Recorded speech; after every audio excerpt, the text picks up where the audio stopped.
La temporada de la Semana Santa, Semana Mayor, como se la quiera conocer, qué bueno encontrarnos con el doctor Nelson Jairo Dávila, economista de mucha experiencia, conocedor de la historia y particularmente también de la experiencia que en vida propia le ha tocado vivir con ese tema de la Semana Santa y demás. Pues básicamente si hacemos una lectura de la Semana Santa, ¿qué significa esta temporada, doctor Nelson Jairo? Bienvenido a Ecos de Pasto y a Cosmos Digital. Muchas gracias, estimado amigo periodista. Mire, la Semana Santa tiene una connotación histórica.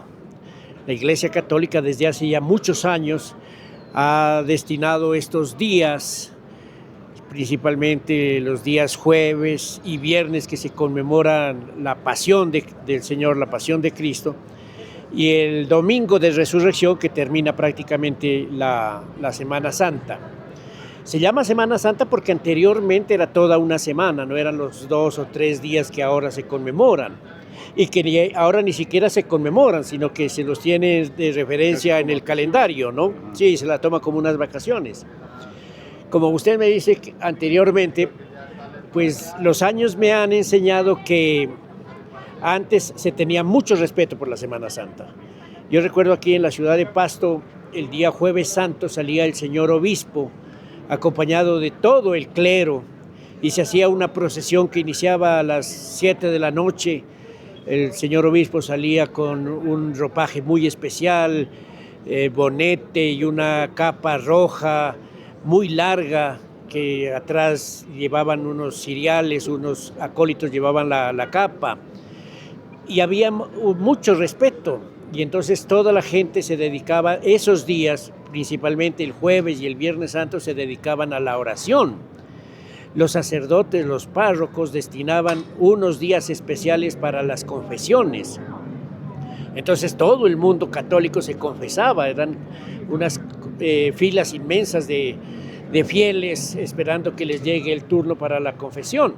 Aquí en Pasto, pues tradicionalmente en la iglesia de la Merced, pero en todas las parroquias, los sacerdotes decían tales días se confiesa. Entonces todos los sacerdotes esos días estaban dedicados a escuchar a los penitentes en la confesión y a darles la absolución para que puedan comulgar el domingo de resurrección. Sí. Entonces la gente cumplía con los mandamientos de la Santa Madre Iglesia, ¿no? Que era celebrar los días santos y comulgar el domingo por Pascua Florida de Resurrección. Es lo que decía los mandamientos de la Santa Madre Iglesia. Incluso, doctor Nelson Jairo, pues también nos acordamos, pues una buena parte, por ejemplo, que hasta la parte de alimentos y la parte de esas características era diferente, con ayuno y todo. No, verdaderamente. Es decir, mire, ahora ya desapareció la figura del ayuno, ahora la gente ya no ayuna, pero en aquel entonces el ayuno sí era estricto, era 7 horas en ayuno antes de la comunión.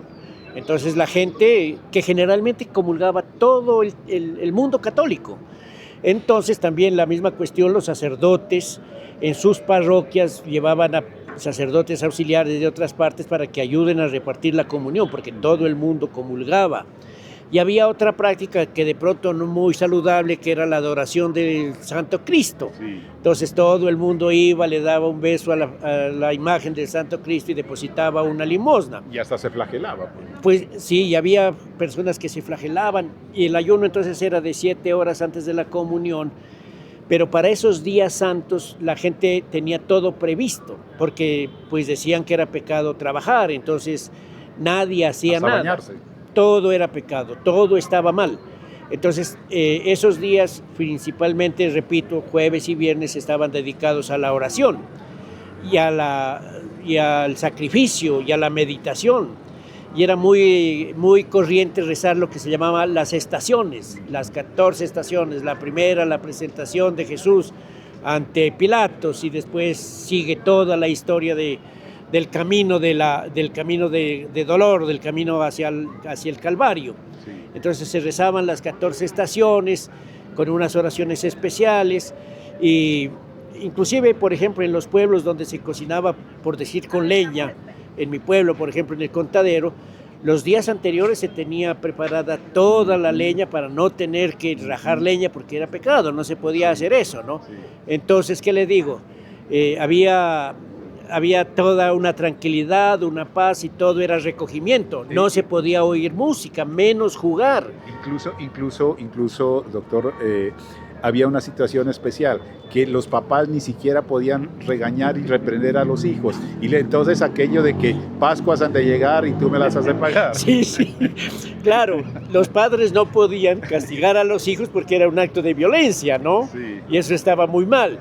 Pero los niños tampoco cometían pilatunas, porque era que si nosotros hacíamos como niños, hacíamos alguna cosa, pues estábamos cometiendo un pecado. Y el Señor, Dios nos está viendo y Él es el que nos va a cobrar. Si el papá no puede pegarnos, no puede castigarnos, nos puede flagelarnos, nosotros pagaríamos después porque Dios nos está viendo y a Él si no se lo olvida. Sí. Entonces, digamos, la Semana Santa era de mucha flagelación espiritual, moral, psicológica y física, ¿no? Uh-huh. Y lo mismo en las comidas, pues prohibido comer la carne, ¿no? Entonces nadie comía pollo, nadie comía cerdo, nadie comía carne de res, únicamente el pescado. En ese tiempo, como estoy hablando de unos 40, 50 años atrás, no había tanto sistema de refrigeración y de todas esas cuestiones, entonces se compraba carne de pescado seca. Sí. Y después con eso se elaboraba... Los famosos enlatados. Enlatados, sí, pero, y con eso se preparaba lo que se llama ahora la juanesca, ¿no? Que es ese plato especial de acá de Nariño y del norte del Ecuador. La juanesca, que es toda una sopa maravillosa hecha de muchos productos vegetales y de carne de pescado. Eso era algo muy sabroso, es algo muy sabroso y muy tradicional en el pueblo de Nariño. ¿Cómo ha ido cambiando la Semana Santa dentro de los estudios que se ha hecho? ¿Para bien, para mal? Algunos dicen para modernidad y todo.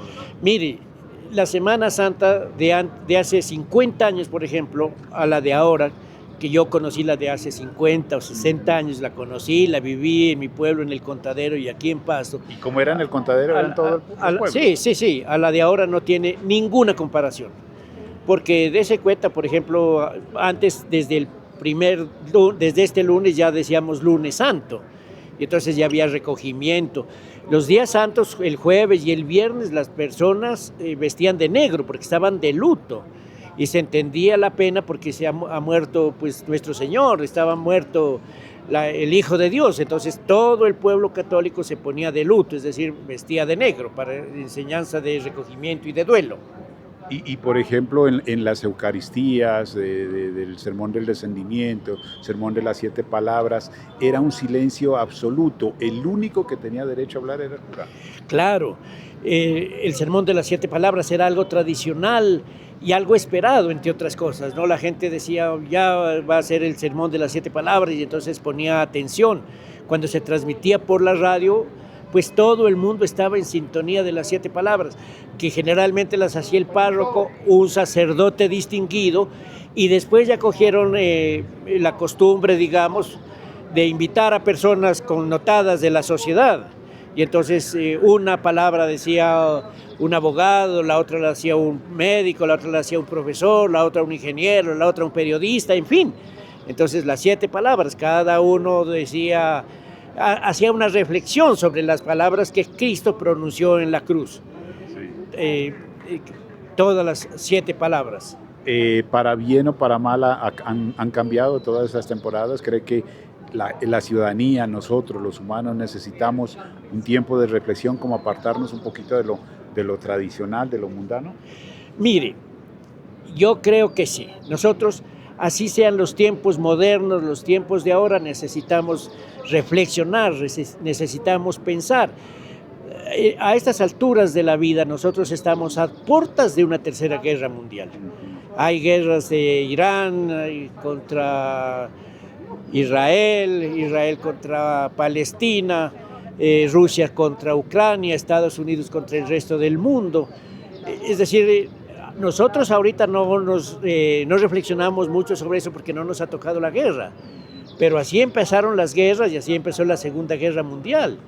Pues yo temo que de pronto ese conflicto que actualmente se está dando en el Medio Oriente y Estados Unidos como patrón del resto del mundo está por todas partes, de pronto también nos tenga que cobijar a nosotros y ahí ya contaremos otra historia. Entonces, si es verdad, la modernidad ha eliminado muchas cosas, pero yo creo que todavía sigue habiendo fe.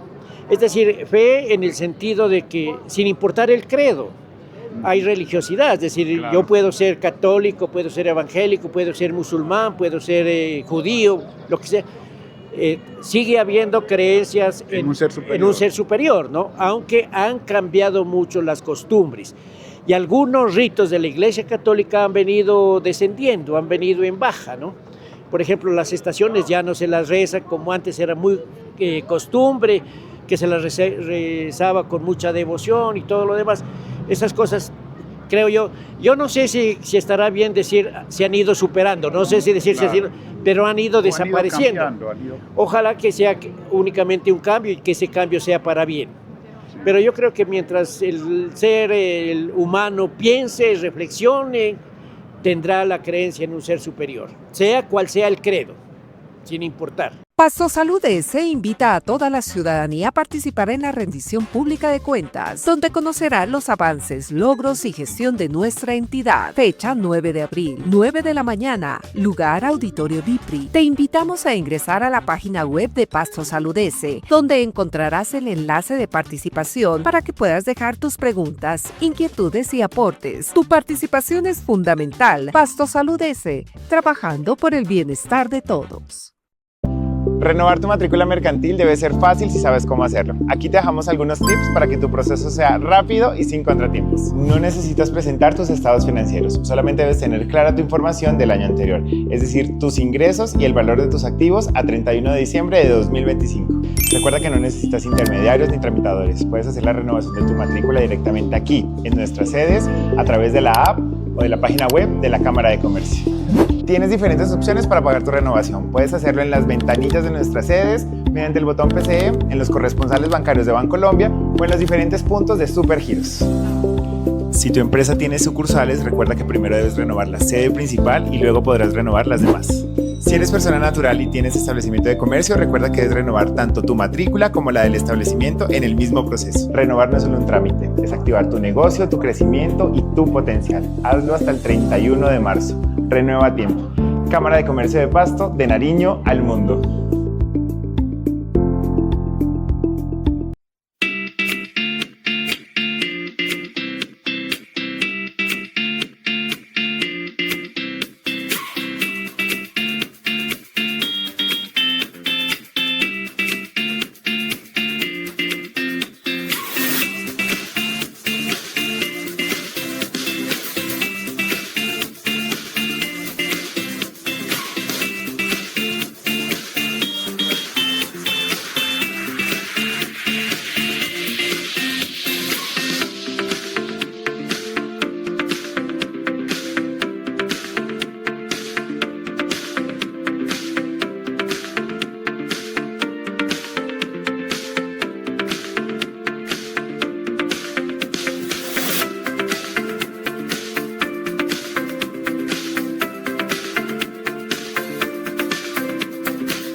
Si tienes carro o moto, hoy puedes aprovechar una gran oportunidad. Paga tu impuesto vehicular antes del 30 de abril del 2026 con un 20% de descuento por pronto pago. Olvídate de las filas, intereses y preocupaciones, porque en Nariño pagar a tiempo es ahorrar.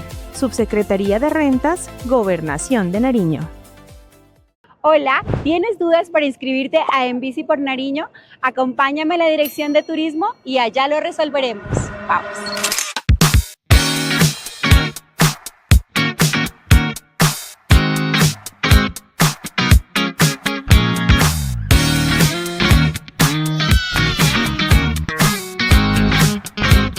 Inscribirte es muy fácil.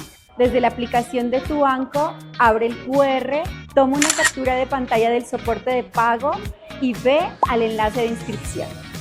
Nos vemos este 2 de abril en Bici por Nariño.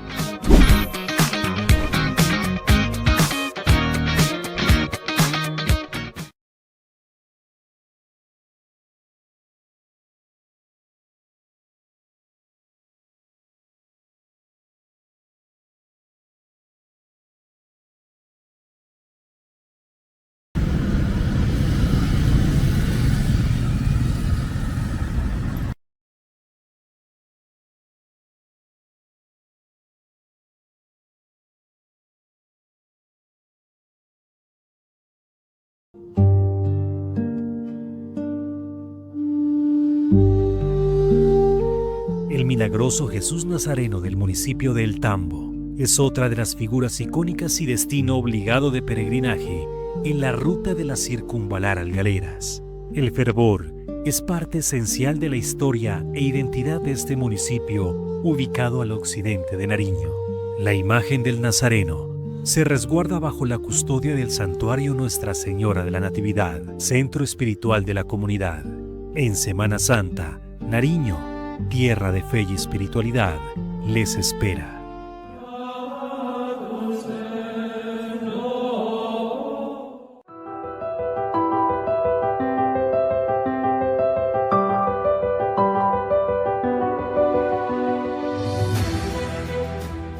En la ruta Sabana y Frontera, la fe desafió la naturaleza para darle vida a un destino único en el mundo, el Santuario de Nuestra Señora de las Lajas.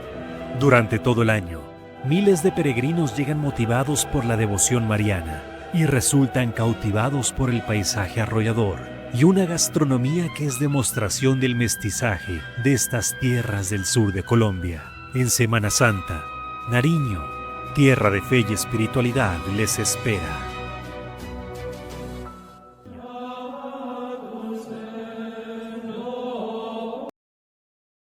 Aquí en la Catedral de Pasto inicia nuestra ruta de fe y espiritualidad.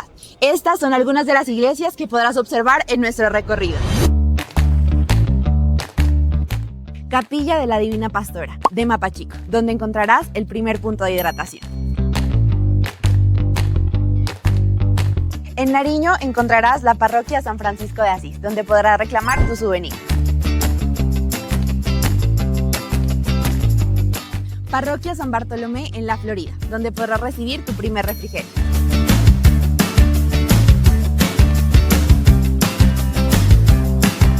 En Sandoná verás la Basílica Nuestra Señora del Rosario, y aquí tendremos otro punto de hidratación.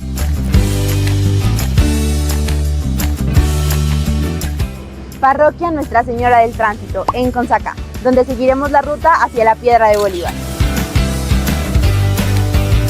Finalmente llegaremos a Bomboná, a la Piedra de Bolívar, en donde cerraremos esta novena versión de En Bici por Nariño.